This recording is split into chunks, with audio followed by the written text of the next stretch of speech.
Bonjour à tous, ici présents ou connectés à distance sur Teams. Je vous souhaite la bienvenue au Hub des Territoires, l'espace d'échange, de développement et de collaboration de la Banque des Territoires. Je suis Anne-Sophie Incelin, responsable du Hub, et je suis ravie de vous accueillir aujourd'hui avec Romain Delfos, responsable Marketplace et Nouveau Business à la Banque des Territoires, pour cette rencontre autour de l'usage du SaaS, le logiciel en tant que service, dans la transformation numérique des collectivités.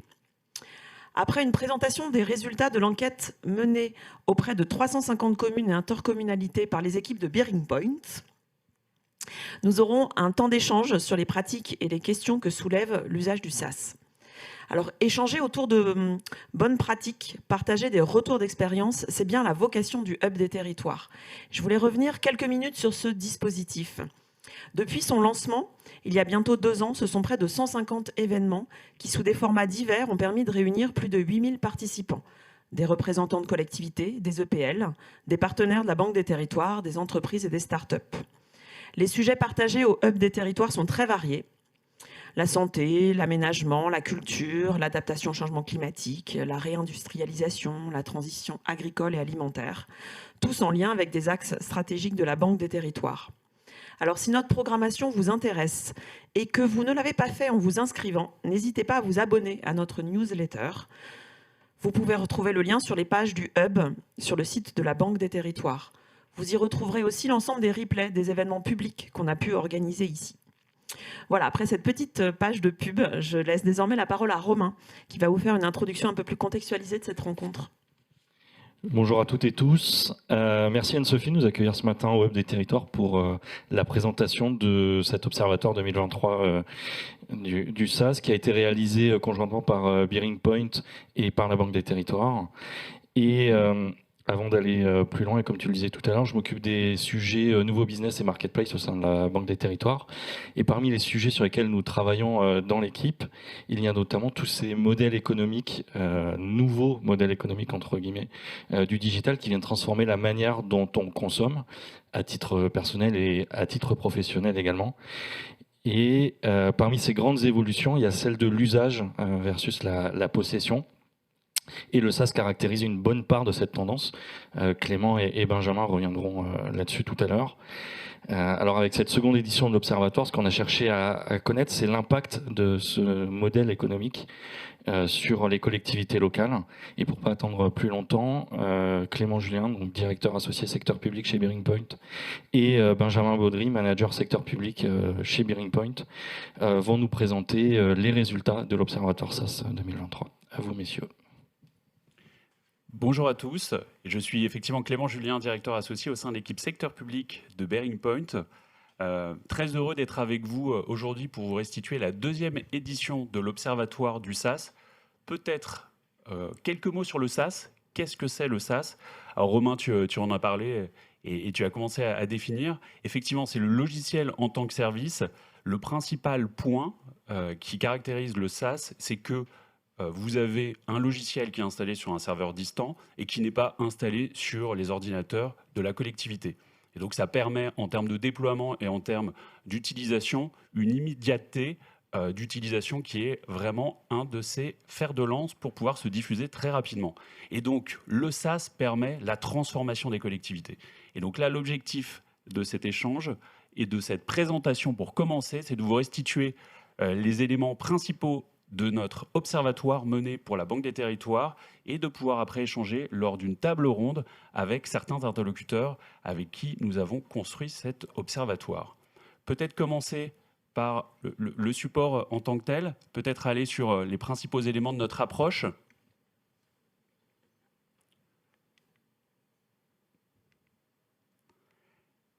Alors, quelques éléments pour comprendre cet observatoire. D'où est-ce qu'on est parti? Avec qui nous avons échangé? Alors, il y a eu une étape qualitative, et je remercie d'ailleurs par avance tous ceux qui ont contribué à cette étude. On aura l'occasion d'échanger avec quelques-uns tout à l'heure, lors de la table ronde.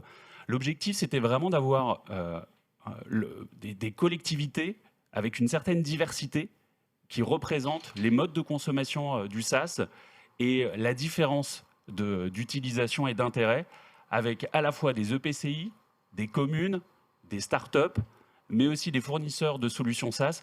L'objectif, c'était vraiment d'avoir une vision 360 sur ce sujet, mais aussi des centrales d'achat qui jouent un rôle vraiment clé. Donc des échanges qualitatifs qui nous ont permis d'approfondir et d'analyser de façon plus fine les tendances, sachant que, on l'a cité tout à l'heure, c'est la deuxième édition. Alors la première édition s'était déroulée à un moment assez particulier, nous étions en 2020, nous étions en pleine pandémie, ce qui nous a permis de noter aussi un certain nombre de tendances qui se sont révélées. Et c'est sans doute, ce moment de la pandémie a été un grand moment d'accélération, mais c'était intéressant de pouvoir suivre avec un certain nombre de ces interlocuteurs que nous avons eus en 2020, mais aussi en 2023, quelles étaient pour eux la dynamique dans laquelle le SaaS a pu se développer ces 2 dernières années. Peut-être dire que le qualitatif, c'est très bien, mais comment est-ce qu'on arrive à avoir une vision qui soit plus ancrée dans le quantitatif? Il y a eu énormément d'entretiens, 354 au total, qui ont été menés par notre partenaire sur l'ensemble de la France et qui sont représentatifs des différentes typologies de collectivités et d'interlocuteurs que vous avez vus précédemment. Mais pourquoi est-ce qu'on l'a fait? Alors en 2020, nous avions une visibilité sur l'ensemble des collectivités, mais les échantillons que nous avions ne nous permettaient pas de restituer la tendance par typologie de collectivité. Quel est le bénéfice de cet observatoire 2023? C'est s'ancrer dans la spécificité de chaque typologie collectivité, donc suivant la taille, c'est ce que vous avez sur le côté. Donc on a segmenté les collectivités suivant leur taille, moins de 10 000 habitants, de 10 à 20 000 habitants, de 20 à 50 000 habitants et plus de 50 000 habitants. Et nous avons aussi analysé de façon plus précise les communautés de communes suivant leur taille et les communautés d'agglomération et les métropoles. Ce qui nous semblait important, c'est de pouvoir voir de façon plus précise dans quelle dynamique se situait chacune de ces typologies de collectivités. Bon, je pense que vous imaginez par avance qu'on ne se retrouve pas dans la même situation entre une ville de moins de 10 000 habitants et une agglomération. Mais ce qui était intéressant, c'est de voir quelles étaient la dynamique, quelles sont les dynamiques à chaque fois qui œuvrent dans ces diverses collectivités. Ce qui était intéressant de voir aussi, c'est que bien sûr que le sujet parle au DSI, le SaaS, mais pas seulement. Je pense que c'est un point important sur le SaaS, c'est la capacité à démocratiser, à diffuser un certain nombre d'usages numériques. Et là où, quand vous deviez installer une solution lourde avec des serveurs, on parlait bien sûr au DSI, là où vous avez des solutions SaaS qui parlent directement au métier, mais comme on l'avait vu dès 2020, ces solutions aussi parlent à un élu, parlent à un DGS qui est en capacité avec ses équipes de mobiliser la DSI pour mettre en œuvre ces usages. Et donc, d'où l'importance aussi dans notre échantillon de DGS et d'un certain nombre de fonctions métiers.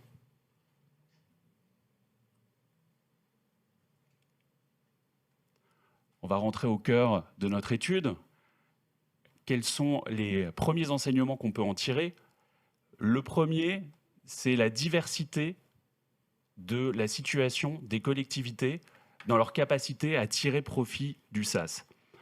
Je vais m'expliquer, c'est que le SaaS, pour pouvoir en tirer un bénéfice, vous avez besoin d'avoir une organisation qui soit en capacité de le déployer, de le faire progresser. Et donc, vous avez besoin d'avoir une DSI, par exemple. Ce qui est intéressant de noter, c'est que, et c'est pour ça qu'on a analysé la présence de DSI suivant la typologie de collectivité, c'est que vous avez encore 46% des collectivités qui n'ont pas de DSI. Et donc, c'est vrai que dans ce cadre, la diffusion du SaaS, même si vous n'avez pas systématiquement besoin de capacités technologiques avancées, se heurte à cette première difficulté. Un point qui est assez intéressant, c'est que dans toute la diversité des collectivités que vous avez, la mutualisation progresse fortement. Donc nous l'avons vu depuis 2020, cette mutualisation a tendance à augmenter. C'est bien sûr la mutualisation, un appui extrêmement fort pour la diffusion du SaaS, mais si on doit distinguer des collectivités, ce sont les communautés de communes. On le voit de façon très claire, au sein des communautés de communes, vous avez une mutualisation qui allait assez loin, puisque vous avez une majorité de ces communautés de communes qui font partie de notre panel, qui ont déjà des DSI mutualisés. Ce qui n'est pas le cas de la moyenne des autres communes. Et qu'est-ce que ça apporte? Ça apporte une capacité d'accélération sur la mise en œuvre des projets SaaS.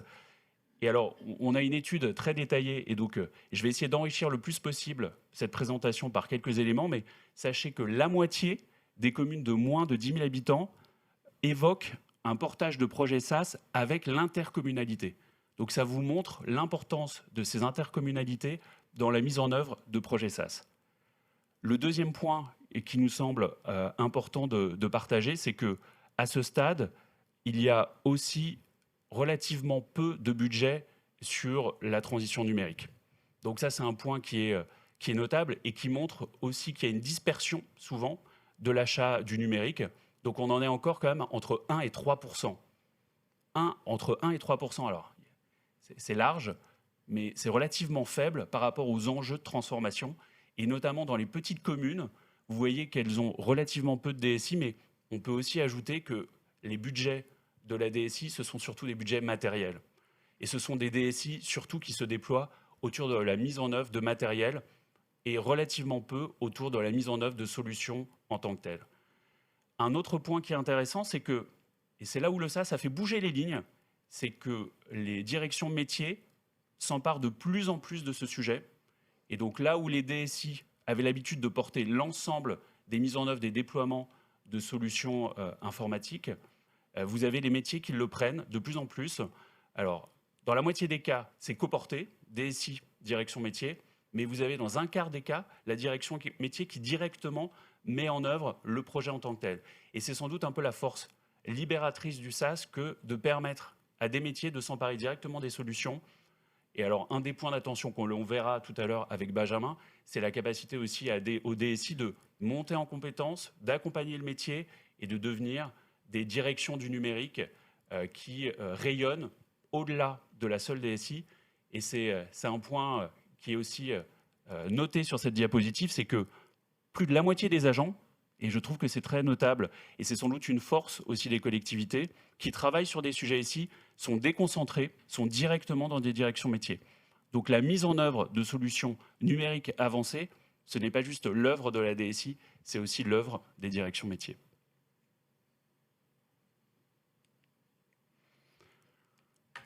En termes de dynamique, où est-ce qu'on en est sur le SaaS ? Alors je pense que je ne vais pas beaucoup vous étonner en vous disant que le SaaS progresse et continue à progresser. La dynamique est relativement forte puisque depuis 2020, si on regarde le premier graphique qui se trouve en haut à gauche, on est passé de 52% de collectivités qui ont des projets en mode SaaS à 59%. Donc la dynamique de progrès est relativement forte. Ce qui est intéressant de noter, c'est que l'ensemble des collectivités progressent sur l'utilisation du SaaS. Bien sûr, les plus petites sont particulièrement intéressées sur la mise en œuvre de projets en SaaS, compte tenu des faibles barrières. Vous n'avez pas forcément besoin, en tout cas c'est le sentiment que cela donne, d'avoir des compétences numériques avancées pour exploiter le SaaS. Ce qui est notable, c'est que vous n'avez plus que 30% de collectivités qui ne prévoient absolument rien en mode SaaS. Et si on regarde la statistique du dessous, c'est qu'au total, il n'y a que 14% de collectivités qui n'ont jamais eu de projet en mode SaaS. Donc il y en a extrêmement peu qui, à un moment donné, n'ont jamais déployé de projet en mode SaaS depuis qu'elles sont en capacité de mettre en œuvre des projets. Dans les autres points qui sont notables sur la vision et sur la capacité à mettre des projets en mode SaaS, c'est pourquoi est-ce qu'on le fait ? Quels sont les ressorts de la mise en œuvre de projets en mode SaaS ? Alors ça va faire écho à la fois à des forces, mais peut-être aussi à un certain nombre de freins ou de faiblesses du mode SaaS. Le premier point, c'est l'amélioration du service. Pourquoi est-ce qu'on fait du SaaS ? Parce qu'on améliore la qualité de service. Donc on pense déjà aux usagers. Le mode SaaS, c'est pour offrir des services innovants aux usagers. C'est systématiquement le premier point qui fait qu'on utilise du SaaS. Alors le deuxième point, la sécurité des données, on verra que c'est un point d'attention aussi. C'est par essence, le mode SaaS n'est pas un mode qui est plus sûr que le on-premise. Il y a un certain nombre de points d'attention à avoir en tête. Le soulagement des équipes internes, j'en parlais tout à l'heure. Le SaaS externalise de fait un certain nombre de sujets. Vous n'avez pas à installer des serveurs, donc toute la maintenance qui est réalisée par les équipes n'est plus à faire. Mais c'est un point d'attention aussi, parce que vous créez potentiellement de la dépendance avec des sociétés qui vous vendent ces solutions. Et la réactivité. à la fois en termes de temps, mais aussi en termes de capacité de mise à l'échelle. Donc le SaaS vous permet de déployer très rapidement auprès de l'ensemble de vos services. Ce qui est intéressant de voir, c'est que suivant la situation où vous êtes, intéressé par du SaaS, mais vous n'en avez pas encore déployé, ou vous êtes déjà mature sur le SaaS, vous n'allez pas le rechercher pour les mêmes raisons. Les collectivités qui n'ont pas de projet en mode SaaS ont vraiment en tête que le SaaS égale sécurité. Le SaaS, par essence, c'est sûr. Donc elles vont vers du SaaS pour la sécurité des données à 87%, contre 77% en moyenne. L'innovation aussi. C'est-à-dire que les collectivités qui n'ont jamais acheté du SaaS se disent c'est vraiment un mode qui va me permettre d'aller plus vite sur l'innovation. Par contre, les collectivités qui sont relativement mûres sur le SaaS, ils vont plutôt pour améliorer le service, donc être en capacité d'avoir un service qui a plus d'impact auprès des usagers. Et sur la sécurité des données, c'est assez étonnant. Donc ça veut dire que même des collectivités qui sont mûres dans leur utilisation du SaaS, la sécurité des données semble être un point fort de ce dispositif. Je vais te céder la parole, Benjamin, pour voir comment est-ce que les collectivités utilisent le SaaS, sur quel sujet en particulier. Bonjour à tous, je vais faire assez synthétique parce que ça serait dommage de ne pas avoir le temps de vous parler des freins et des leviers autour du SaaS. En termes d'usage, on voyait globalement que le SaaS est utilisé par quasiment toutes les collectivités, mais il est intéressant de faire un focus parce que cet usage est vraiment très différent selon la typologie de collectivité. Donc plusieurs facteurs expliquent cela. D'une part, la maturité numérique de la collectivité concernée, la répartition des compétences au niveau de son interco, son EPCI. Voilà, c'est un peu l'historique lié à la ville ou à la Comcom. Et c'est ce qui va expliquer que globalement, on a un usage assez différent par type de collectivité. C'est même intéressant de préciser que pour tout ce qui est attrait au RH, aux finances, à tout ce qui est administratif et régalien, le SaaS est extrêmement peu utilisé, alors qu'il est beaucoup plus utilisé sur tout ce qui est métier et opérationnel. C'est également lié aux nouvelles compétences, aux nouveaux outils qui sont apparus plus récemment et donc qui ont moins d'historique. Je vous parlais de la répartition des compétences. Ce qui est intéressant aussi de souligner, en fait, c'est par l'illustration. Par exemple, un outil SaaS de type SIG va être très peu utilisé par les communes, alors qu'il est beaucoup plus par une agglo ou par une Comcom. C'est exactement la même chose si on regarde au niveau des politiques publiques par rapport à l'aménagement du territoire, à l'eau, à l'environnement. Le SaaS est peu utilisé par les communes. Pourquoi ? Parce que ce sont les intercos qui gèrent cette compétence-là. À l'inverse, sur tout ce qui est culture, vie sociale, sécurité, eh bien, la tendance est à l'inverse. Le SaaS peut être également utilisé pour des sujets de niche, on va dire. Typiquement, là, on citait l'exemple de pompes à essence intelligentes. À partir du moment où déployer une infrastructure ne devient pas rentable, utiliser le SaaS devient assez intéressant parce que c'est quelques personnes qui vont utiliser avec un faible budget et donc ça devient beaucoup plus intéressant et les collectivités gagnent en agilité lorsqu'elles utilisent ce type d'outils.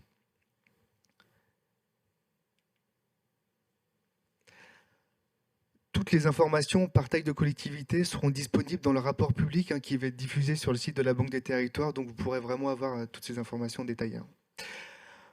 En termes de satisfaction par rapport au mode SaaS, on avait donc réalisé une étude en 2020 et on remarque que par rapport à cette étude, que ce soit le on-premise ou le SaaS, bien qu'on reste au-dessus de 7 sur 10, la satisfaction a légèrement baissé. Tandis que le type de recours, on va dire en termes de fournisseurs, a évolué par rapport à 2020. Les communes et les intercommunalités utilisent davantage par rapport à 2020 les éditeurs de taille intermédiaire et les grands éditeurs, tandis qu'ils utilisent un peu moins les petits éditeurs et les startups. On est passé de 40% de collectivités qui avaient recours à ce type d'éditeur à 25% en 2023, alors que quand je vous parlais des grands éditeurs et des éditeurs de taille intermédiaire, on a pris 8 points en termes d'augmentation par rapport à cet usage. Je pense qu'on va passer à la suite.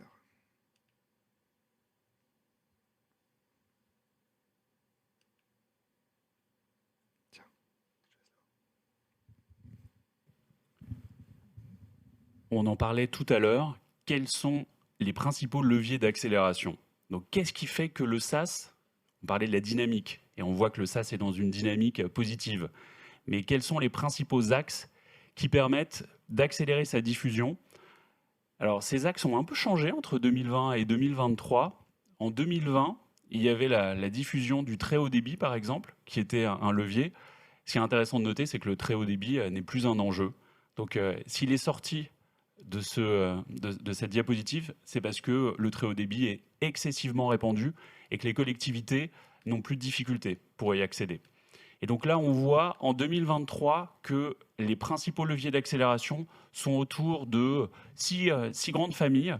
Alors, il y a la première famille, c'est autour de l'effet halo. Pourquoi est-ce qu'on a un entraînement du SaaS? On y a pris goût en 2020. Et donc là, c'est ce que la première édition nous permet de voir et de restituer par rapport à cette deuxième édition. On a commencé en 2020, un peu obligé, il faut dire les choses parfois.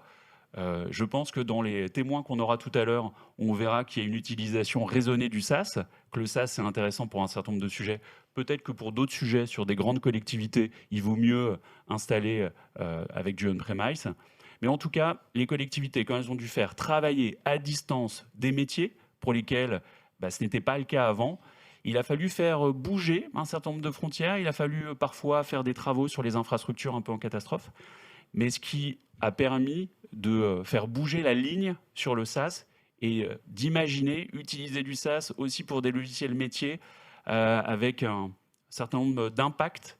Et ça a permis d'ouvrir le champ de l'utilisation du SaaS de façon extrêmement forte. J'ajouterais que sur cet effet halo, j'en disais 2 mots tout à l'heure, mais il y a une très forte visibilité auprès des élus, auprès des directeurs généraux des services. On en parlait tout à l'heure avant de démarrer, mais c'est vrai que le terme SaaS est un terme qui est largement connu. On a dû en 2020 beaucoup expliquer quand on faisait des entretiens qu'est-ce que c'est le SaaS, quelle est la différence entre le SaaS et d'autres modes d'utilisation de logiciels. Là, ce n'est plus le cas et au plus haut niveau des collectivités, le terme SaaS est connu. Donc un effet halo qui a permis d'entraîner dans sa suite d'autres sujets. Le deuxième point, c'est la concurrence. C'est que vous avez une très forte concurrence. On a eu beaucoup d'éditeurs en mode SaaS qui l'ont reconnu aussi.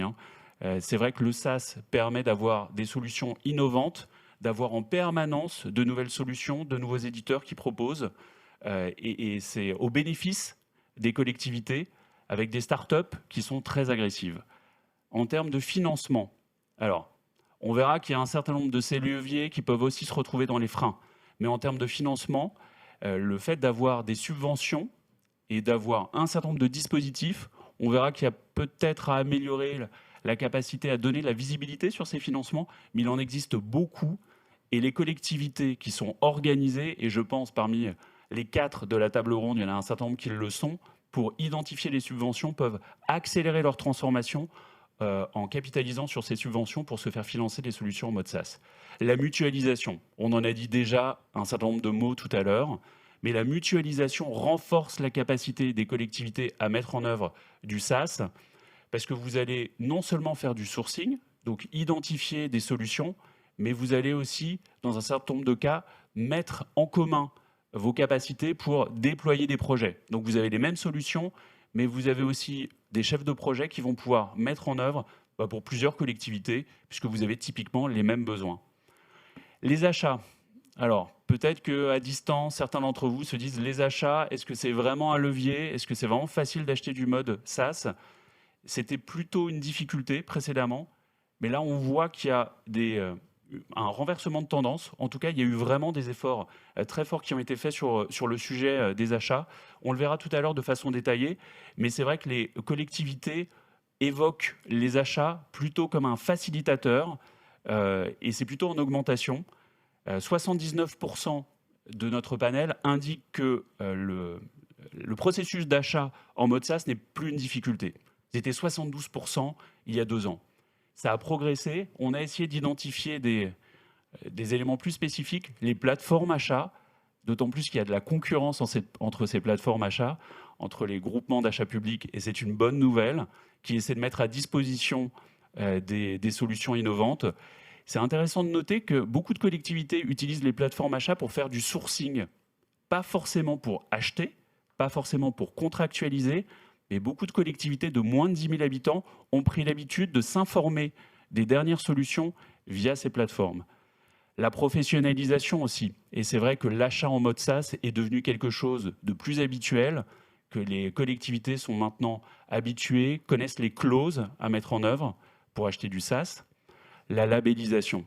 Alors la labellisation qui peut être sur plusieurs sujets, mais permet de donner de la visibilité aussi aux solutions en mode SaaS, permet de sécuriser, permet de rassurer sur le fait que la solution, par exemple, va respecter un certain nombre de recommandations en termes de cybersécurité. Et les marchés publics. Alors, marché public, c'est une catégorie un peu fourre-tout, mais on peut dire que, voilà, avec le rehaussement des seuils, le fait qu'en dessous de 40 000 €, par exemple, vous n'avez pas besoin de lancer un marché de façon spécifique. En tout cas, les marchés publics et leur diversité, les marchés autour de l'innovation aussi, permettent d'acheter du SaaS de façon facilitée. Dernier point, c'est l'effet d'entraînement.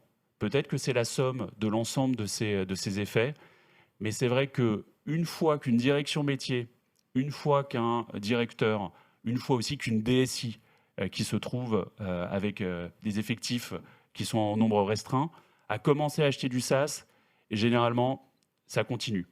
Et le fait de prendre goût au SaaS fait qu'il y a un effet d'entraînement, et généralement, vous avez une solution qui est achetée, puis deux, puis trois, et que vous avez un rayonnement au sein de la collectivité sur ces solutions.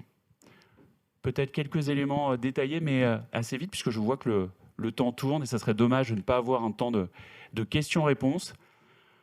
On a essayé de voir sur cette diapositive, de montrer la diversité en fait, des situations, et que vous aurez dans la version longue du support que vous pourrez télécharger, mais la situation assez spécifique suivant la collectivité. Et c'est vrai que ce sont les collectivités qui sont généralement les plus grandes qui ont bénéficié des effets d'entraînement et d'effets à l'eau, puisqu'elles étaient déjà engagées sur le SaaS. On peut aussi noter que la concurrence accrue, c'est un nouveau sujet. C'est-à-dire qu'il y a 2 ans, on n'était pas sur ce niveau de concurrence et ce niveau de capacité de start-up aussi à aller voir les collectivités de façon proactive. Et que ça a été au bénéfice de l'information des collectivités et donc de l'utilisation du SaaS. Sur l'amélioration des services aux usagers, c'est quelque chose d'assez stable, en tout cas comme levier, qui est partagé par beaucoup de collectivités. On peut juste dire que les plus grandes collectivités ont peut-être un avis un peu plus raisonné, et donc sont peut-être un peu plus en retenue sur leur enthousiasme sur le SaaS que des plus petites collectivités qui y voient une solution, et on le verra qu'elle n'est pas complètement miracle, Benjamin nous le dira dans quelques instants, mais qu'elle apporte quand même beaucoup d'éléments de facilitation de mise en œuvre de l'innovation. Le caractère innovant, avec sa banalisation, le SaaS apparaît sans doute moins innovant au fur et à mesure. Et ce qui pouvait être nouveau, ce qui pouvait sembler assez révolutionnaire il y a quelques années, avec sa plus grande diffusion, l'est de moins en moins, mais c'est sans doute plutôt pour la bonne cause. Processus achat. Alors c'est vrai que j'en ai beaucoup parlé, peut-être que je vais être assez rapide sur le sujet. De dire qu'on est sur ce qui pourrait être une difficulté, notamment pour les plus petites collectivités, ne l'est plus avec la diversité des plateformes achats, avec aussi la mise en œuvre d'un certain nombre de tiers de confiance qui permettent de labelliser les solutions et de faire en sorte que les collectivités qui n'ont pas les compétences en interne pour apprécier de la qualité d'une solution peuvent s'appuyer sur elle. On peut dire aussi que les plateformes d'achat réalisent elles-mêmes un certain nombre de contrôles sur les solutions. Je pense notamment à une plateforme d'achat qui s'assure de la viabilité de la solution. C'était un des points d'attention d'ailleurs précédemment. Dans l'achat du SaaS par les collectivités, j'achète une solution, est-ce que dans 2 ans elle sera toujours là ? Et ça permet donc de garantir dans la durée l'utilisation. On verra, il y a une des participantes autour de table de tout à l'heure qui pourra témoigner aussi sur le fait qu'elle a acheté des solutions, que parfois celles-ci ont disparu, mais finalement, il y a eu un gain et il y a eu une capacité aussi à monter en maturité sur l'achat de SaaS pour les plus grandes collectivités. Je vais te passer la parole, Benjamin, parce qu'en écho à ces avantages, on voit qu'il y a quand même un certain nombre de points d'attention qu'il est bon d'avoir en tête quand on achète du SaaS. Exactement. Peut-être que je peux commencer par celle qui est connue de tous, c'est le modèle économique du SaaS, le fait que ça soit imputé en crédit de fonctionnement, avec un cadre réglementaire, notamment comptable, qui n'est qui est soumis, on va dire, à certaines interprétations. On a remarqué un peu des différences de compréhension par rapport à la récupération ou non de la TVA au niveau des collectivités. Et donc, ça peut parfois mettre ces dernières en difficulté. Le SAS aussi, c'est un certain modèle économique qui est plutôt avantageux pour certains éditeurs, mais qui met en difficulté des collectivités pour plusieurs raisons. Tout d'abord, le fait que ça soit impossible pour une collectivité d'avoir recours au marché d'exclusivité, parce qu'à chaque fin de marché de SaaS, il faut remettre en concurrence.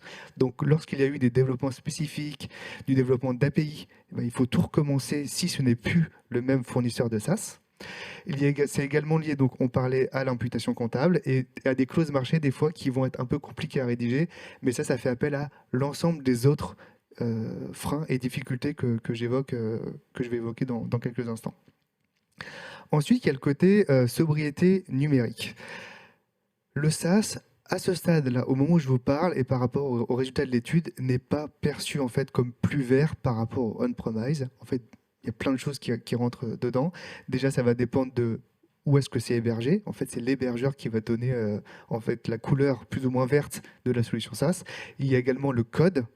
Et après, on peut même, si on va plus loin au niveau de l'IoT, etc., il y a tout ça en fait qu'il faut dérouler pour savoir si ou non cette nouvelle solution intelligente utilisée par les collectivités est vert ou pas. Par rapport au sujet de dépendance, qu'on peut le relier au sujet compétences, c'est l'enchaînement des délégations de services publics par les collectivités. Le fait de transmettre d'entreprise en entreprise une DSP induit une perte d'informations et de données au fur et à mesure au fil des années. Alors que cette donnée appartient à la collectivité et qu'elle est vraiment un trésor pour la collectivité, eh bien, il y a de la perte en ligne et une dépendance envers ces délégataires qui, in fine, causent quelques soucis aux collectivités. Donc, point qu'on peut relier à la compétence parce que c'est que de prime abord, on peut penser que le SaaS est très confortable parce qu'on délègue complètement à une entreprise extérieure un process de A à Z, sauf qu'en utilisant beaucoup de solutions SaaS, ça veut dire qu'on externalise beaucoup et in fine, c'est une perte de compétences pour les DSI qui vont avoir besoin de moins de compétences techniques et donc vont être plus dépendantes de fournisseurs et en difficulté sur le long terme. Donc c'est pour ça que certaines collectivités ont un usage un peu modéré du SaaS parce qu'elles veulent garder en fait des sujets techniques en interne, en fait pour se maintenir en forme, si on peut dire ça. Ensuite, il y a le sujet maîtrise des données et interopérabilité, là en fait qui est très dépendant en fait de la bonne volonté de certains éditeurs, parce que et je préciserai même des grands éditeurs.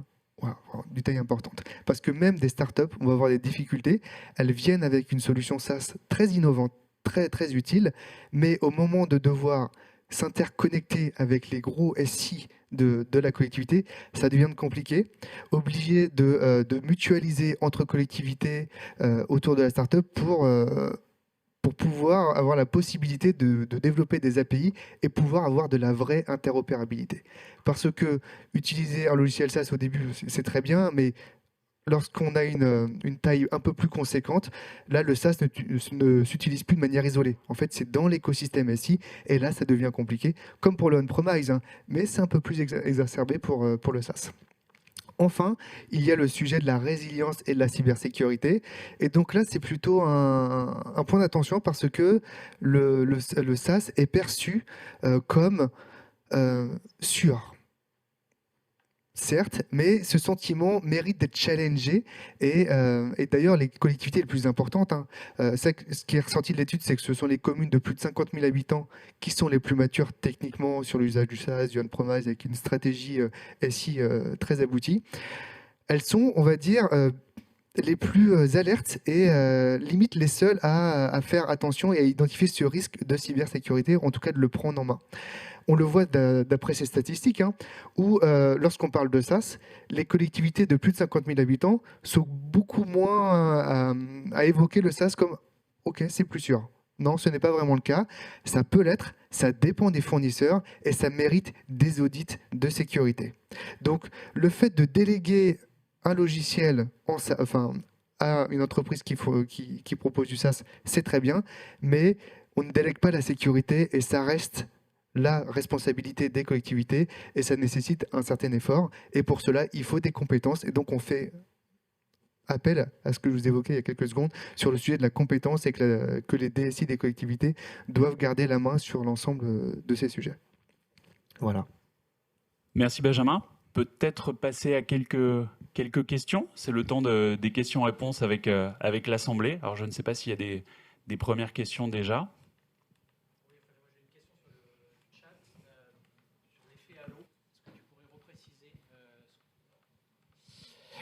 Sur l'effet halo dans les leviers d'accélération, est-ce que tu pourrais repréciser ce que c'est?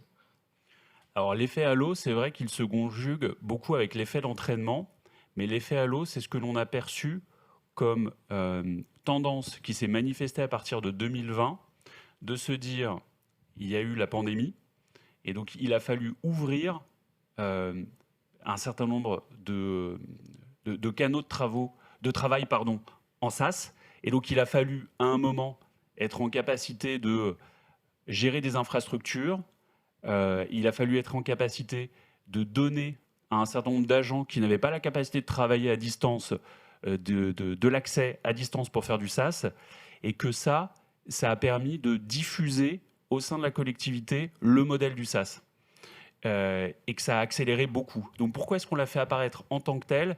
C'est que c'est quelque chose qui a été extrêmement fort. Parmi les différents leviers que vous voyez là, c'est celui sans doute qui a connu l'augmentation la plus forte à très court terme et qui a permis, alors qu'il était difficile d'imaginer en 2019 que des collectivités utilisent autant le SaaS en 2023, de faire cette accélération.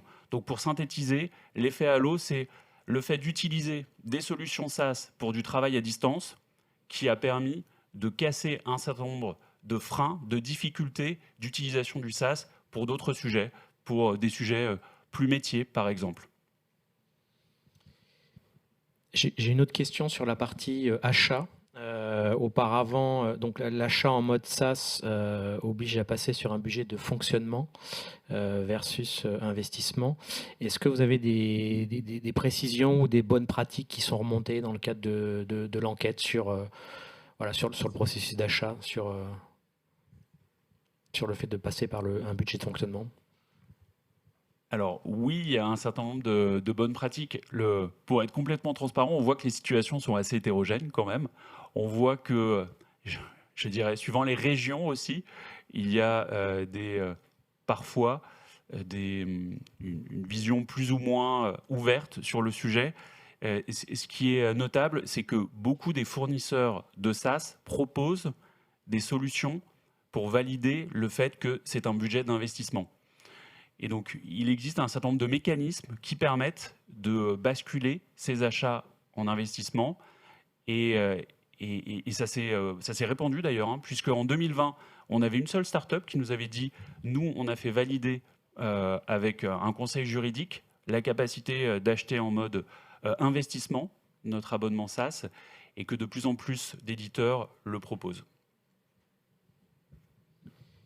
J'ai une dernière question sur le chat concernant la réversibilité. Est-ce qu'il existe des clauses spécifiques sur ce sujet et quels sont les éléments à intégrer pour cela? Est-ce qu'il y a des conseils particuliers Alors c'est vrai que là c'est très dépendant de la collectivité et de son expérience. Et c'est ce qui est à ressortir, c'est plutôt via la mutualisation en se concertant entre collectivités qu'on arrive en fait à formaliser certaines clauses. Mais c'est vrai qu'au niveau déjà du on-premise, la réversibilité est compliquée. Pour le SaaS, ça l'est également. Et s'il y a peut-être qu'il y a deux leviers hein, pour répondre à ce sujet-là. D'une part, c'est le côté, enfin même je dirais trois, la mutualisation comme je disais. Après, c'est l'anticipation, c'est dès le début du marché, au moment de l'écrire, d'introduire des clauses qui vont bien.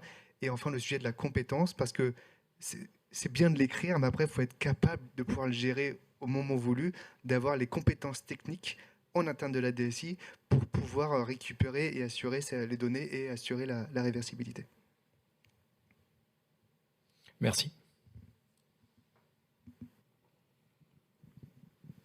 Merci beaucoup pour cette présentation d'Observatoire 2023. La première partie du coup de cette matinée touche à sa fin. On va passer maintenant sur la table ronde. Merci beaucoup Benjamin pour ta participation. Et du coup, avec Clément, on va animer cette table ronde. Peut-être Clément, je te laisse introduire la table ronde. Alors, oui.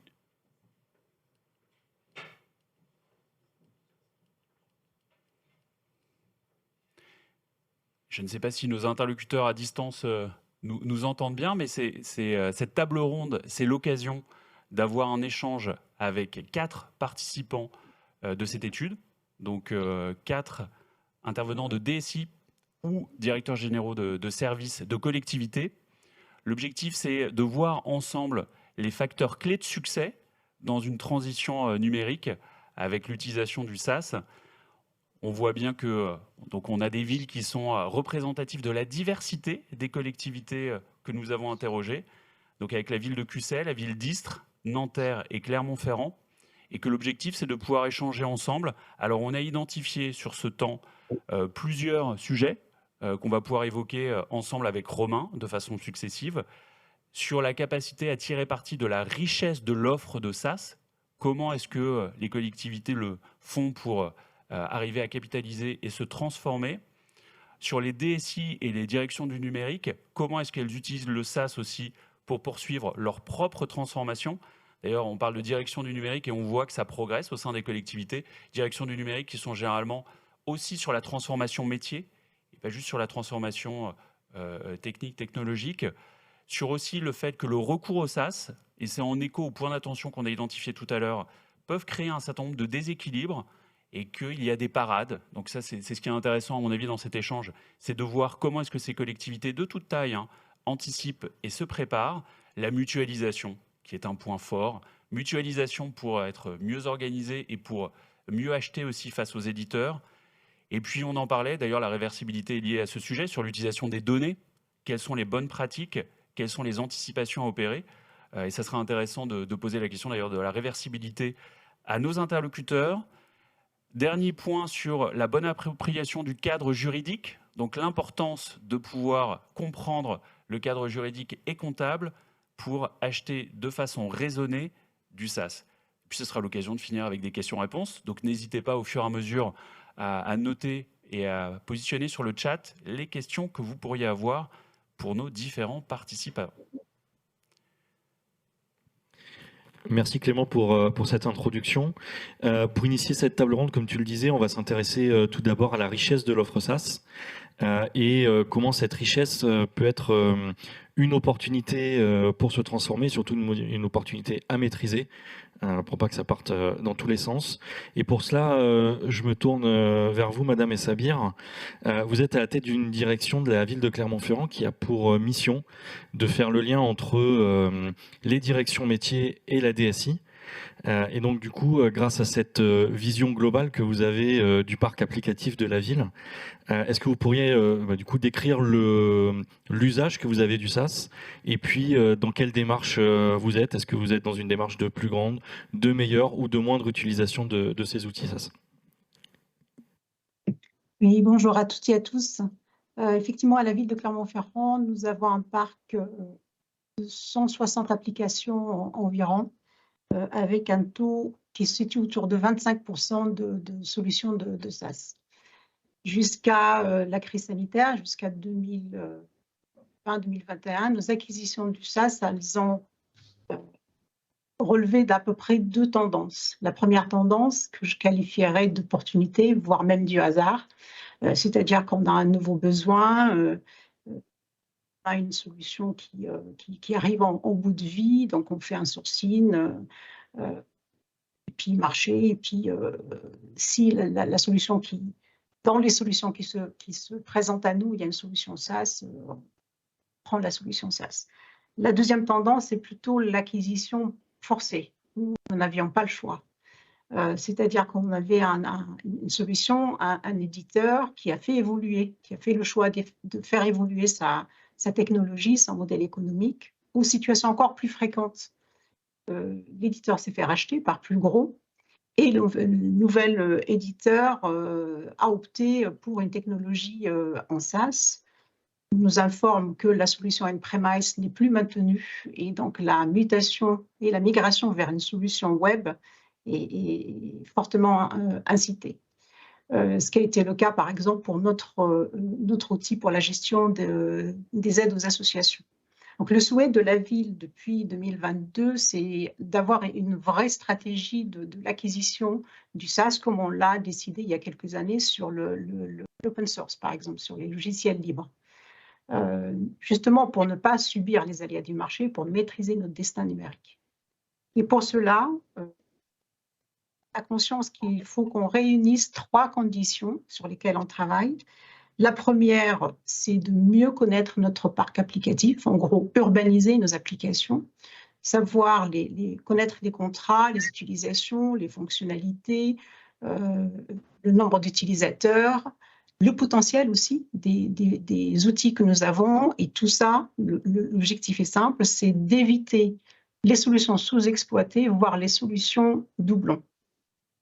La deuxième condition, c'est de sanctuariser quelques fonctions ou quelques applications qui peuvent relever du SaaS ou pas. C'est le cas aujourd'hui pour nos solutions support, ressources et finances et RH, parce que la ville estime que nous brassons des données sensibles ou des flux financiers.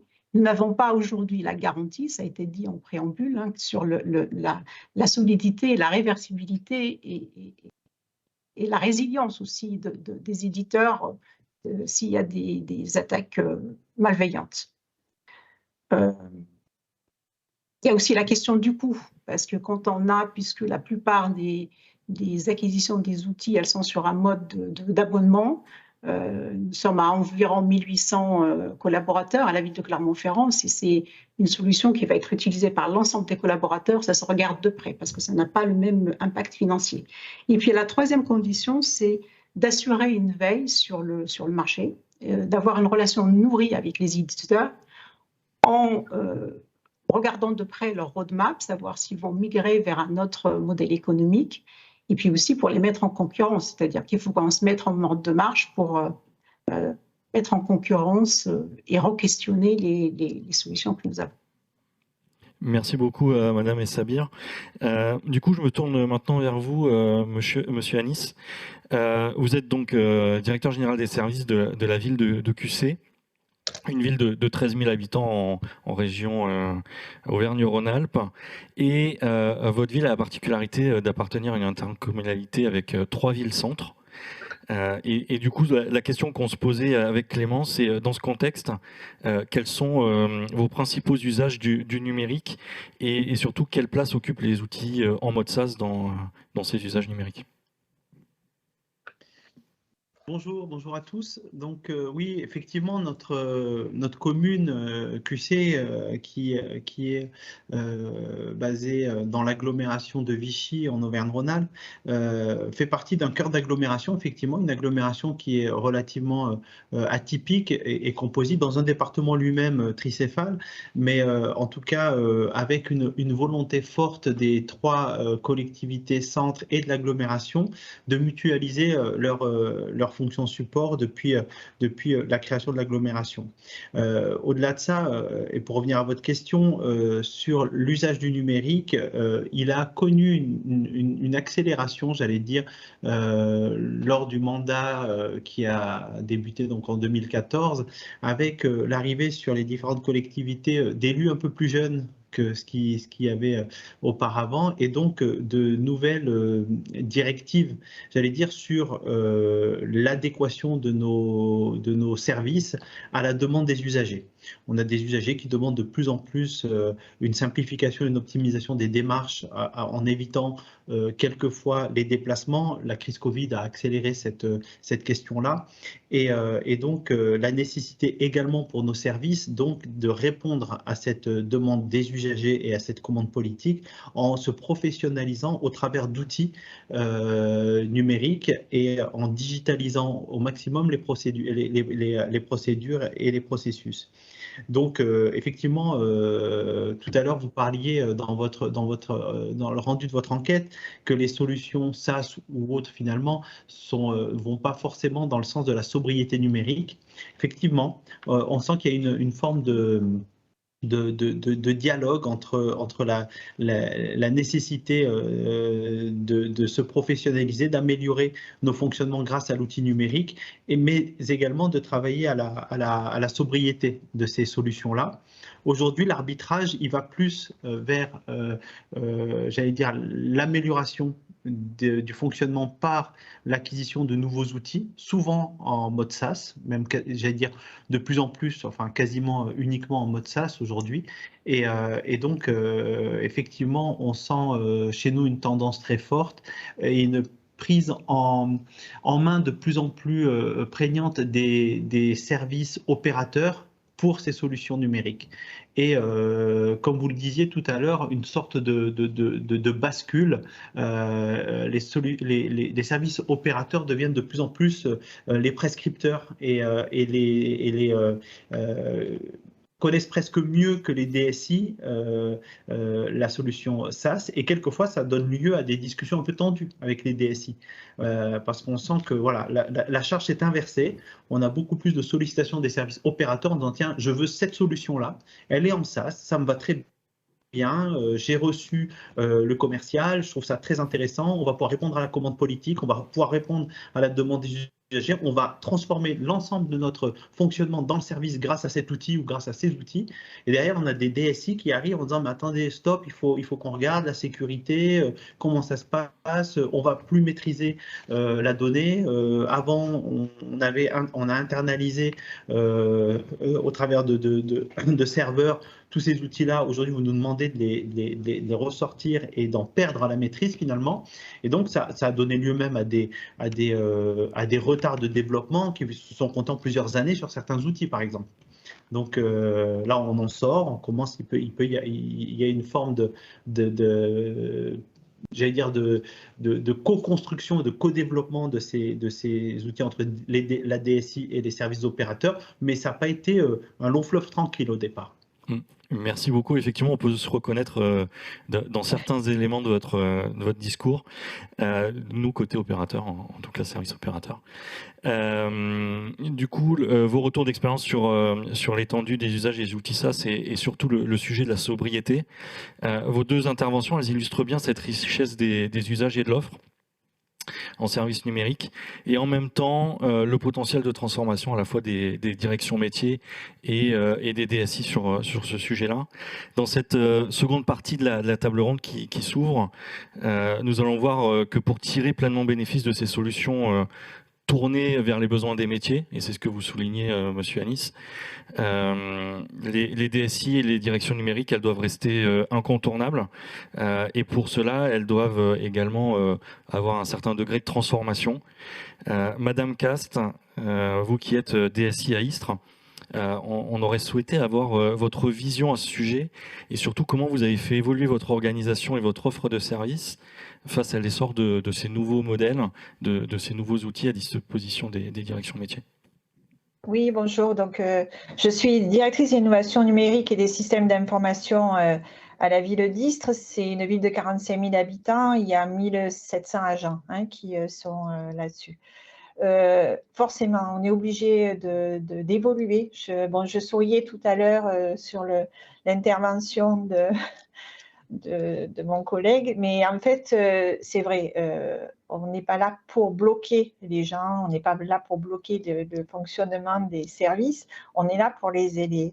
Et chaque fois, je dis une direction comme ça, comme la mienne et comme celle de plusieurs d'entre nous, on est au service des services. Et c'est ce qui change. On est là pour les aider, pour les accompagner. Je trouve que si les métiers commencent à chercher tout seuls dans leur coin, en allant directement vers leur DGS en disant c'est bon, j'ai la bonne solution et on s'arrête là, alors ce n'est pas une question de perte de maîtrise de données, c'est une perte de cohérence sur le système d'information. Et on peut se retrouver avec des directions métiers qui achètent des outils différents pour la même chose.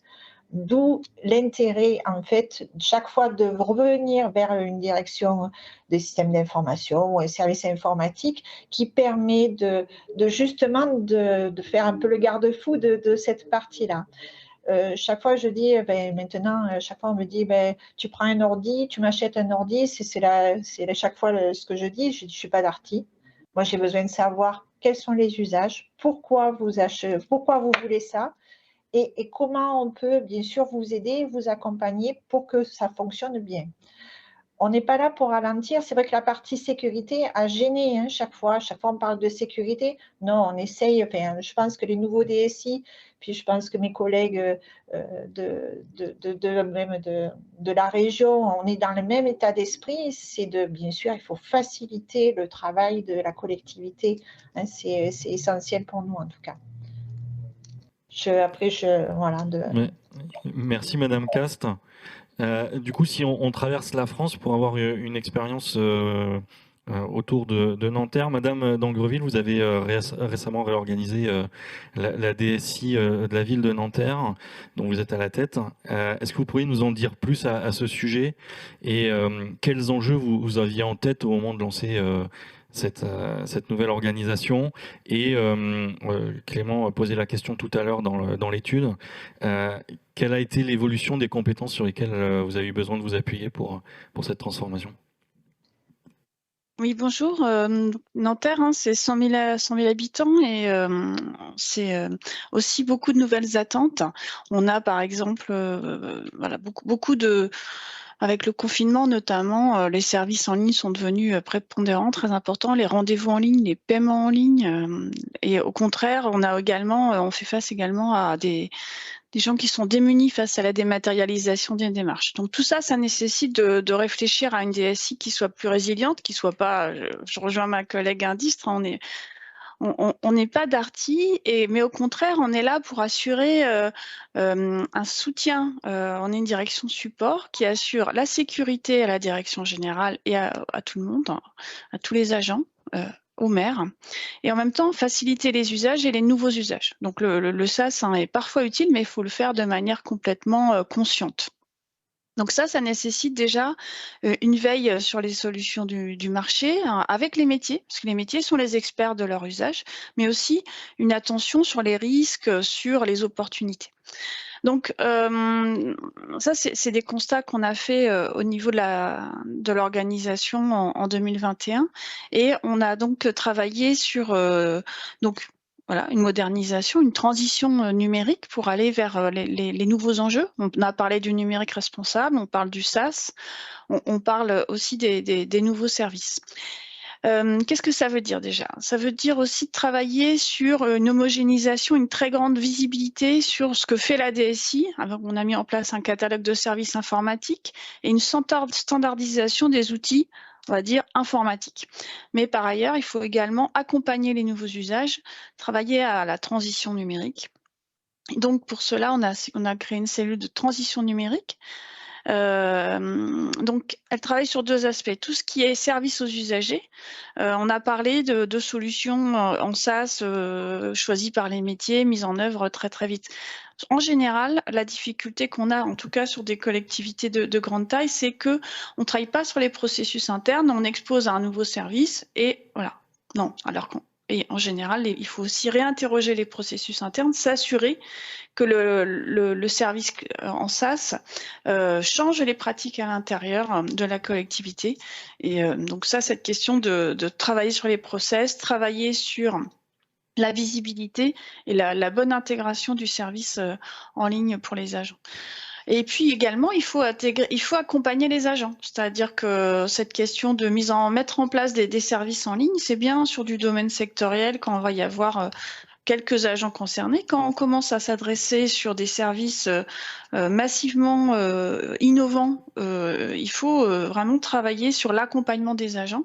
Donc on a mis en place pour cela un facilitateur numérique responsable qui va s'assurer de la bonne prise en compte, la bonne connaissance des outils numériques, des nouveaux outils numériques en SaaS ou pas d'ailleurs, et pour qu'ils puissent avoir une pratique consciente de ces usages. Bon, par exemple, messagerie en SaaS, on voit bien qu'il n'y a aucune restriction en général de place. Donc, ça n'est pas du tout ça n'est pas du tout une pratique responsable qui va permettre de trier, d'organiser, de limiter son empreinte carbone. Donc, c'est toute une série de sujets qui sont adressés par cette transformation. Et enfin, le sujet des données, ça devient central pour les collectivités. On en a parlé tout à l'heure. La question, c'est aussi qu'on a beaucoup d'opérations qui sont déléguées à des délégataires, des prestataires, etc. C'est ça l'enjeu de demain, c'est qu'on ne soit pas assujetti à des données qu'ils maîtrisent complètement sur notre territoire. Il faut avoir vraiment une stratégie de pilotage des données de nos administrés pour qu'on soit en capacité de choisir, de changer de délégataire sans devoir reconstruire un ensemble de données. On a parlé du SIG tout à l'heure. De notre côté, nous, on a mis en place un référentiel topographique à grande échelle qui permet justement de maîtriser les données qui sont fournies aux délégataires qui travaillent après sur des solutions SaaS ou pas, mais on maîtrise cette question de la donnée. Enfin, on essaye en tout cas, dans la meilleure, on se met en position de le faire. Donc tout ça, c'est un nouveau positionnement aux côtés de la DSI, qui est aux côtés des métiers, aux côtés de la direction générale, mais aussi sur le terrain, puisque le numérique maintenant, c'est partout. Ça va être dans le suivi des travaux sur la voirie, jusqu'au niveau du pilotage global financier ou des moyens. Et merci beaucoup, Madame d'Angreville. On voit bien que ces nouveaux modèles nécessitent une préparation et surtout impliquent une adaptation des organisations, que ce soit côté DSI, mais aussi direction métier. Et dans la troisième partie de cette table ronde, on voudrait s'attarder sur du coup les déséquilibres que vous avez commencé à présenter les uns les autres dans vos interventions, les déséquilibres que le recours au SaaS fait naître et qu'il convient de préparer et d'anticiper dans les collectivités. Pour cela, Monsieur Anis, vous évoquiez tout à l'heure un usage relativement répandu de ces outils et du modèle SaaS au sein de la ville de QC et de la collectivité. Est-ce qu'il y a des écueils, des garde-fous, si je peux le dire comme ça, ou pour être plus sobre, des points d'attention? On pense notamment avec Clément à la cybersécurité, par exemple. Alors, oui, effectivement, et d'ailleurs, on a vu une évolution de ces freins, j'allais dire, au développement des solutions numériques pour les services publics, qu'ils soient en SaaS ou pas d'ailleurs, mais notamment avec la solution SaaS. Au départ, on a eu des difficultés de dialogue, notamment entre les DSI et les services opérateurs, sur la question de la pertinence du développement de telle ou telle solution. Aujourd'hui, ce dialogue, il se reconstruit et sur des problématiques différentes, notamment la cybersécurité. Effectivement, la cybersécurité a fait toucher du doigt au DSI en tout premier lieu, et d'ailleurs de manière précoce, mais maintenant de plus en plus aux opérateurs qui ont été quelquefois victimes d'attaques, qui ont entendu parler dans la presse et dans l'actualité d'attaques malveillantes. On touche du doigt un sujet sensible qui est la question de la donnée finalement. Aujourd'hui, il y a un manque de culture chez les services opérateurs sur la donnée comme étant une ressource sensible, alors précieuse, c'est sûr. Aujourd'hui, on n'identifie pas la donnée comme une ressource précieuse. On essaye de développer cette culture-là aujourd'hui parce que dans nos collectivités, en tout cas celles que je connais, on n'utilise pas la donnée comme une ressource d'amélioration des services. Par contre, on a bien touché du doigt qu'elle était sensible et que cette donnée-là, il fallait la maîtriser, il fallait la sécuriser. Et quand je discute avec mes informaticiens, ils ont un discours un petit peu, j'allais dire, partagé, en disant la solution SaaS, c'est une solution hyper sécurisée. C'est-à-dire qu'ils sont meilleurs que nous pour sécuriser les données. Cependant, on perd la maîtrise de ces données. Donc, on n'a pas la garantie, effectivement, quand va changer d'opérateur ou s'il y avait un problème dans l'entreprise qui héberge nos données, de la résilience de ces données. Donc en fait, il y a quand même, on est partagé en disant, voilà, c'est très sécurisé, ils développent des protocoles qui sont plus sécures que les nôtres, mais on n'est plus complètement maître de cette sécurité-là et de la sécurité de nos données. Donc effectivement, ces questions-là se posent de plus en plus, et d'ailleurs, nous ici, nos 4 collectivités, enfin les 3 villes-centres et l'agglomération qui représentent quand même 1500 agents publics, on a développé une charte aujourd'hui de la cybersécurité en essayant de sensibiliser les agents aux usages du numérique pour j'allais dire, sécuriser au maximum nos données et la sécurité de notre structure. Parce qu'en fait, la faiblesse est bien souvent des usagers, des opérateurs. Voilà, qui utilisent mal leurs outils numériques. Donc ça, c'est un des freins importants. Et du coup, en préparant cette table ronde, on parlait, Monsieur Anis, d'un audit. Vous aviez évoqué un audit de l'ANSSI que vous aviez fait réaliser. Je me tourne vers vous, Madame Cast. Au-delà de ces audits, de ces chartes qu'on peut mettre en place, est-ce que vous pourriez nous en dire plus sur vos actions pour assurer la protection et une meilleure résilience de vos SI ? Alors, c'est vrai, bon, on a eu une attaque, c'était en novembre 2021, où là, on se rend compte que même si on essaye d'être sécure un maximum, bon, des failles, il peut y en avoir, et quand quelqu'un veut rentrer dans votre système, il peut le faire. On a eu, dans notre malheur, un peu de chance, parce qu'en fait, au bout de 5 jours, on a réussi, enfin, on avait tout remonté notre infrastructure. Ça reste quand même exceptionnel, mais on a quand même perdu, pas de la donnée, mais 5 jours de travail dans la collectivité. Ce qu'on a fait, on est passé par l'ANSSI. J'avais la chance juste un peu avant, enfin la chance un petit peu avant d'avoir rencontré les personnes de l'ANSSI qui nous ont de suite donné les outils, qui nous ont donné une ligne de conduite pour arriver à se sortir de cet état. Et on a bénéficié après, bien sûr, d'un audit et on est sur le deuxième pack de l'ANSSI dans le plan France Relance. Les subventions, c'est très important pour une collectivité, autant sur la partie sécurité, mais pour tout le reste. C'est le nerf de la guerre, mais c'est vrai que c'est essentiel pour nous, DSI, et pour les collectivités. Que vous dire? Alors, le mode SaaS, bien sûr, mais bon, ça ne nous dédouane pas de la sécurité. S'il y a un problème, en effet, avec quelque chose qui est en mode SaaS, c'est le DSI qui est responsable. Donc, on a intérêt à ce que nos prestataires signent bien, en effet, toutes les chartes possibles, mais quand même, ça reste nous qui doivent être maîtres de nos données. Quand vous avez, je rejoins ma collègue qui en avait 150 logiciels métiers, bon, nous on en a un peu moins, on en a 70, mais si vous mettez tout en mode SaaS, 70 applications, c'est bon, de l'argent, forcément, puisqu'il y a de l'hébergement supplémentaire, et c'est vrai que là, se pose la question d'avoir vraiment une salle et un peu des compétences en interne pour répondre à tous nos besoins.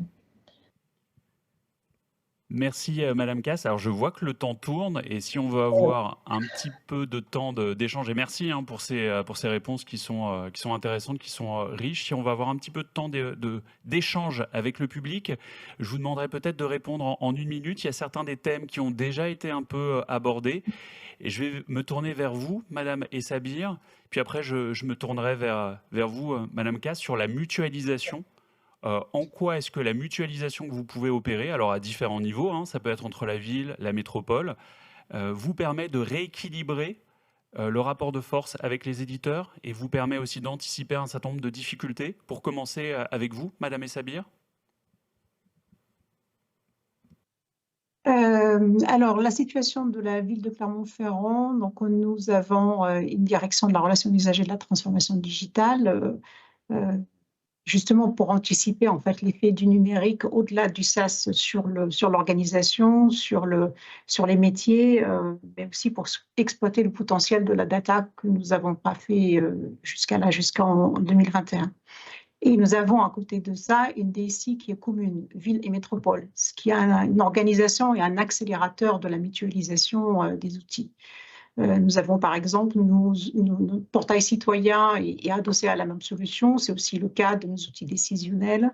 Notre outil de gestion du courrier, des assemblées, voilà, ils sont adossés tous à la même, mais ce qui n'est pas le cas par exemple de nos outils RH et finance. Plutôt Atos, Inetum, c'est plutôt Cyril à la métropole. Mais nous y travaillons parce qu'on a conscience de l'intérêt de la mutualisation à plusieurs niveaux. On sait que d'abord les premiers gagnants, c'est d'abord l'équipe DSI parce que ça leur permet d'avoir moins de maintenance, maîtriser, connaître mieux le parc applicatif. On a aussi, au-delà de notre DSI, 6 directions mutualisées. Donc, pour le parcours des collaborateurs de ces directions, il est beaucoup plus optimisé, beaucoup plus simple, puisqu'ils n'ont pas à jongler entre différents outils. Il ne faut pas oublier aussi l'usager, hein, comme il a été dit par Madame Dongreville, je pense, penser au parcours usager. On a notre portail citoyen, comme je l'ai cité, il est sur la même solution. Le Clermontois ne doit pas se poser la question est-ce que ma démarche relève de la ville ou de la métropole. Donc, ça aussi, c'est un facilitateur. Mais pour que cette mutualisation, elle soit une opportunité, elle reste attractive. Je vois que je vais essayer de faire vite. C'est juste qu'on s'est fixé quelques règles parce qu'elle peut rebuter si tout le monde ne trouve pas son compte. Donc, on s'est fixé quelques règles, c'est qu'il n'y a pas de thématique taboue sur la mutualisation. En revanche, il ne faut pas qu'on se freine. Le premier qui est prêt doit dégainer et puis la deuxième collectivité peut capitaliser sur l'expérience qui a été acquise par notre collectivité.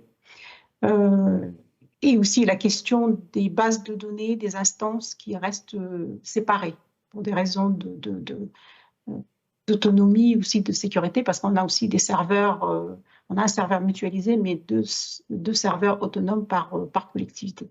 Voilà, je vais essayer de m'en arrêter là. Je sais par contre la question de la mutualisation, elle est importante. Oui, il y a un écho. Je peux continuer ? Juste parce qu'en fait, l'État nous incite à la mutualisation. On voit par exemple sur les sources de financement, il faut avoir une taille critique des fois, ne serait-ce que pour France Relance, hein, il faut avoir la taille critique de 500 000 habitants, voire 1 million, si on veut émarger à des aides de France Relance ou être plusieurs collectivités. Donc, on a plutôt intérêt à aller vers cette mutualisation. Merci Madame Essabir. Je me tourne vers vous, Madame Cast. C'est vrai qu'en 2020, on l'avait déjà évoqué ensemble. Est-ce que vous effectuiez déjà comme action de mutualisation en dehors même de la métropole d'Aix-Marseille, au sein de laquelle se trouve la ville d'Istres, parce que vous aviez déjà des échanges et vous aviez déjà un travail réalisé avec vos collègues. Peut-être que vous pouvez nous décrire en 30 secondes quelles sont les actions que vous mettez en œuvre, vous, de votre côté ? Tout à fait. En fait, on a un petit groupement de DSI sur les DSI 13. C'est ce qu'on appelle DSI 13 et plus, parce qu'il y a certaines petites villes. On a une vingtaine de DSI à se regrouper depuis un petit moment, tous les mois, pour un échange de bons procédés. Alors, c'est une mutualisation, en fait, peut-être de la ressource, de l'entraide, et c'est essentiel là-dessus. Je pense à Jérôme Richard, qui est le DSI d'Aix-en-Provence, qui nous a fait une réunion il y a le mois dernier, justement, sur tout ce qui concerne les métiers. Et en fait, on s'est retrouvés pour faire un peu un panel de tous les éditeurs que l'on avait en commun. Et on va continuer là-dessus. C'est essentiel pour nous de se retrouver. Il y a, je pense aux interconnectés aussi, qui permet ces lieux d'échange, justement, de techniciens, où on peut en effet se retrouver, et parce qu'on a tous les mêmes problématiques, hein, il ne faut pas rêver, hein, autant sur la sécurité que sur le mode SaaS, que sur le libre, on a tous, et même avec les directions métiers et les problèmes qu'on peut avoir avec les éditeurs. Donc je pense que c'est essentiel d'avoir ce regroupement qui est fait sous l'égide de Medinsoft, qui sont des sociétés, des associations qui ont qui sont importantes, nous, au niveau du 13. et bien sûr la métropole qui commence aussi à faire ses réunions, mais de manière différente. Une métropole, c'est un DSI avec un élu. Là, je reste DSI 13, c'est un échange de techniciens. Donc, les deux sont complémentaires et c'est important d'avoir les deux, d'être dans les deux réunions. Merci beaucoup, c'est très clair. Je me tourne maintenant vers vous à nouveau, Madame d'Angrevier. Alors, vous en avez parlé tout à l'heure de l'importance de la data et du fait que la collectivité doit anticiper, doit se situer en pleine maîtrise de la data et que c'est un vrai point d'attention que de dépendre de sociétés sur ce sujet. Est-ce que vous pouvez peut-être nous préciser en une minute quelles sont les actions que vous avez mises en œuvre, les actions concrètes pour éviter de vous retrouver dans cette situation de dépendance ? Oui, donc effectivement, sur la partie, alors on travaille en anticipation, hein, donc c'est important de ne pas choisir un service SaaS dans un catalogue et de pas travailler au contrat initial. Donc moi, ça c'est ma première recommandation, c'est d'être bien outillé pour pouvoir définir la stratégie d'échange de données. Donc, par exemple, sur la data, dans les éléments contractuels, on vérifie vraiment le lieu de stockage des données, quelles sont les garanties apportées par l'éditeur. Petit détail hein, pour les gens qui comprennent pas forcément les enjeux. Un éditeur, en général, il est stocké, il loue, il s'abonne à une plateforme un data center. Donc, il y a un effet de contrats qui sont les uns derrière les autres, qui ne sont pas forcément similaires. Donc, vous pouvez demander des garanties à l'éditeur qui, derrière, ne va pas souscrire le bon contrat. On l'a vu, hein, on l'a vu avec l'incident, par exemple, l'incendie chez OVH. Hein. Donc, attention, le SaaS, c'est sécure, ça je conserve mes données, bah, ça dépend. Hein. Donc, ça, c'est pas du tout évident. Donc, on a parlé de la nécessité d'avoir des clauses d'audit dans les services en ligne. Hein, c'est vraiment un point important. Dans les contrats, on a introduit également des clauses de sécurité, hein, tout ce qui est des capacités à vérifier la bonne conformité de l'éditeur en SaaS. Est-ce qu'il a un DPO? Est-ce qu'il y a bien les clauses RGPD dans le contrat? Est-ce qu'on est en capacité de vérifier que la purge des données est bien réalisée, que les données soient bien cloisonnées? Dans ces contrats, je vous invite également à travailler sur la question de la réversibilité des données, on l'a dit, mais il faut bien vérifier dans quelles conditions elle va s'exercer. C'est-à-dire que vous êtes tous juristes, on a tous travaillé un petit peu sur ce sujet-là. Il faut déjà penser à la fin du contrat. Comment est-ce que les données vont être redonnées? Est-ce que ça va être dans un format ouvert et qui va être lisible et utilisable par un autre système. Donc de notre côté, hein, par exemple sur le modèle du RTGE dont j'ai parlé tout à l'heure, on a défini une charte d'échange de la donnée. Bon, ça se fait au niveau de l'État, hein, sur par exemple tout ce qui est base d'adresse nationale, il y a des formats d'échange qui vont permettre de s'assurer de cette réutilisabilité. Évidemment, ce n'est pas accessible à tout le monde, hein, il faut travailler autant que possible sur des modèles ouverts et qui sont garantis au plus haut niveau. L'État, parfois, garantit les formats. Donc ça, c'est un sujet. On a parlé tout à l'heure de la stratégie. Quand est-ce qu'on met en place du SaaS ou pas? Qu'est-ce qui peut nous aider à choisir? Moi, je voudrais quand même qu'on parle de la criticité des données et de la chaîne de responsabilité lorsqu'on souscrit à un service en SaaS.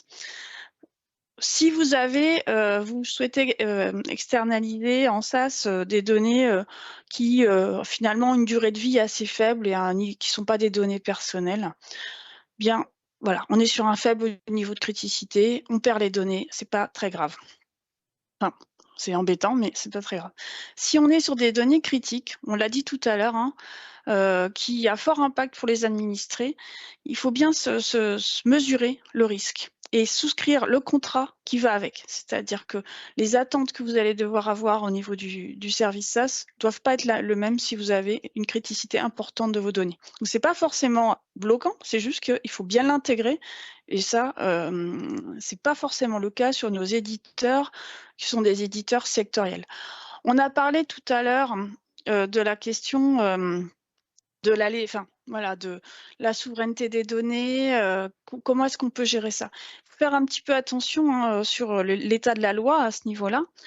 On nous assure, on nous garantit le chiffrement des données dans les data centers, le stockage en France, le respect du RGPD, etc. Ça, c'est quand même un point, c'est un point qui reste à discuter. Hein. L'état de la loi n'est pas encore stabilisé. On a encore, par exemple, aujourd'hui, des discussions entre l'Europe et les États-Unis sur les contrats avec un nouveau cadre de protection des données qui est en train d'être réalisé. Donc attention à l'état de la loi et à la couverture des risques que vous avez. Ensuite, quand vous faites un marché, par exemple, de travaux, d'assainissement, enfin voilà, qui n'a rien à voir avec l'informatique, de plus en plus, il y a des services SaaS qui sont mis à disposition par les prestataires et les délégataires. Donc là, c'est encore souvent, on dit, on va fournir telle information, etc. Donc là, attention, ces données du territoire, est-ce qu'elles sont est-ce que vous les connaissez? Est-ce que vous allez les récupérer à la fin du contrat? Ça, souvent, ça échappe à la DSI et même à la direction, à la plupart des directions qui ne font pas attention à cette partie-là, qui vont regarder que la prestation est bien réalisée. Oui, mais de plus en plus, on a des plateformes de gestion de l'arrosage, de l'éclairage ou d'autres choses qui, derrière, sont des données en SaaS. Donc, voilà. Je ne sais pas si j'ai fait tout le tour, mais oui, je voulais juste terminer sur la question de la mutualisation. On a aussi une mutualisation au plus haut niveau, puisque l'ANSSI travaille avec le Coter numérique, qui est l'association des DSI des collectivités territoriales. Travaillent en partenariat ils ont testé un certain nombre d'éditeurs en SaaS avec une méthode de type bug bounty qui a permis justement de se sécuriser sur ces sujets-là. Donc, ne pas hésiter à faire appel à la mutualisation sur ces sujets SaaS. Un éditeur qui n'est jamais challengé ne va pas chercher à avoir de la sécurité. Merci beaucoup. Madame d'Angreville, on vous propose de s'arrêter là peut-être pour les questions-réponses avec la table ronde pour disposer de suffisamment de temps pour des questions du public. Alors peut-être qu'on a déjà des questions à distance.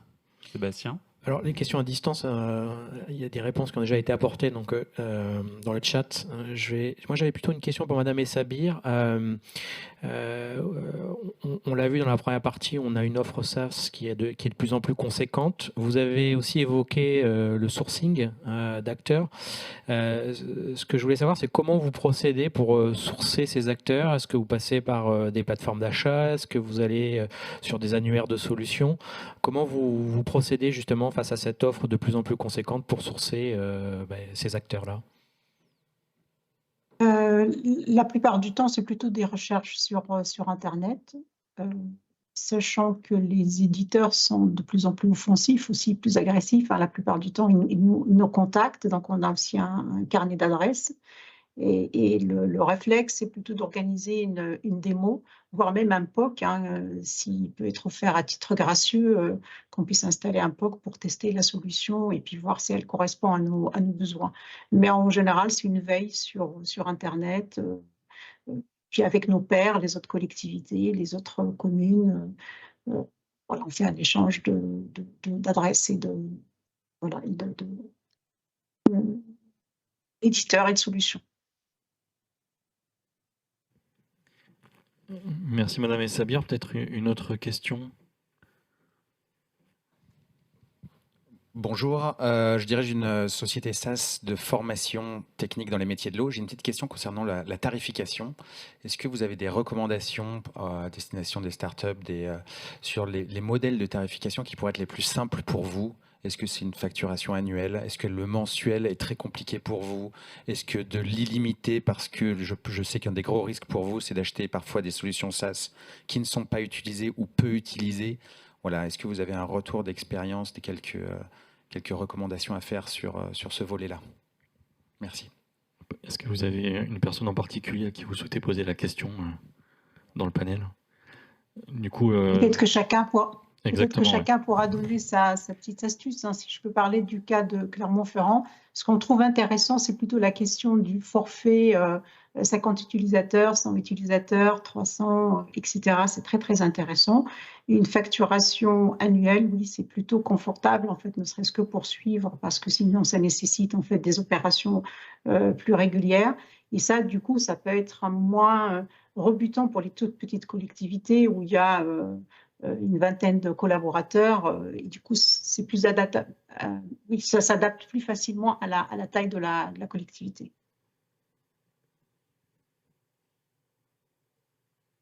Je ne sais pas si Madame Cast, Oui, vous vouliez intervenir.